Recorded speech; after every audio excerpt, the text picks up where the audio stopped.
Il y a une révélation puissante dans la parole de Dieu. Ève était dans le jardin vivante. Lazare était dans le tombeau mort. Deux environnements totalement opposés, deux réalités spirituelles qui ne devraient rien avoir en commun. Et pourtant, observe ceci. Ève était vivante, mais elle a écouté la voix de Satan et elle est devenue morte. Lazare était mort, mais il a écouté la voix de Jésus et il est revenu à la vie. Pourquoi ? Parce que le pouvoir de la vie est déterminé par ce que tu écoutes.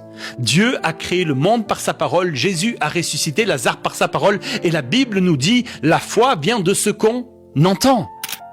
Ce n'est pas seulement ce qui est dit qui change ta vie, c'est ce que tu choisis d'entendre. Tu ne deviens pas ce que tu prononces, tu deviens ce que tu laisses entrer dans ton oreille. Peut-être que tu te trouves dans un environnement où tu pourrais produire, grandir et fructifier, mais tu t'es arrêté, tu t'es éteint, tu t'es appauvri intérieurement, simplement parce que tu as prêté ton oreille aux mauvaises voix.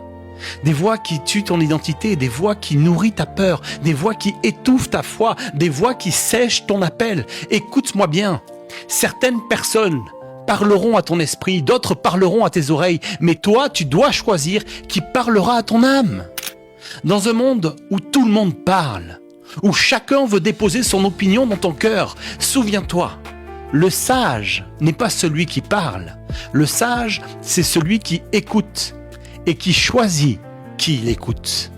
Ève était dans un environnement parfait, mais elle a écouté la mauvaise voix. Lazare était dans un environnement de mort, mais il a écouté la bonne voix. Ce n'est pas ton environnement qui décide de ta vie. C'est ta capacité à entendre Dieu au milieu de cet environnement. Alors, sois intentionnel, sois sélectif, protège ton oreille, parce que ce que tu laisses entrer dans ton oreille finira toujours par entrer dans ta vie.